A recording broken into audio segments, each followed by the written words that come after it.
ጤና ይስጥልኝ። አዲስ ፓስፖርት ለማውጣት ወደ ተቋማችን ወደ ኢሚግሬሽን እና የዜግነት አገልግሎት ሲመጡ የግድ ማሟላት የሚገባውትን ሰነዶች ያውቃሉ? እነሆ የግድ ማሟላት የሚገባውትን ሰነዶች እንንገሩ።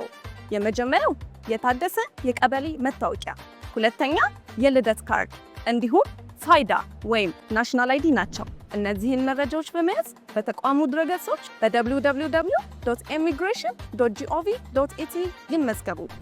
ክፍያውንም 1 ሰዓት ሳይሞላ በሲቢኢ ብር፣ በሞባይል ባንኪንግ ወይም በቴሌ ብር በመረጡት የክፍያ አማራጮች ይፈጽሙ። ያን ያህል ቀላል ነው፣ ይሞክሩት።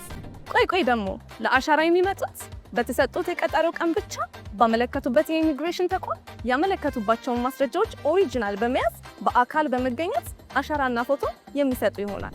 ሌላው ጥንቃቄ የሚሻው ጉዳይ በኦንላይን በሚመዘገቡበት ጊዜ የሚያስገቧቸው ሰነዶች በግልጽ የሚታዩና የሚነበቡ መሆናቸውን ማረጋገጥ ይኖርቦታል።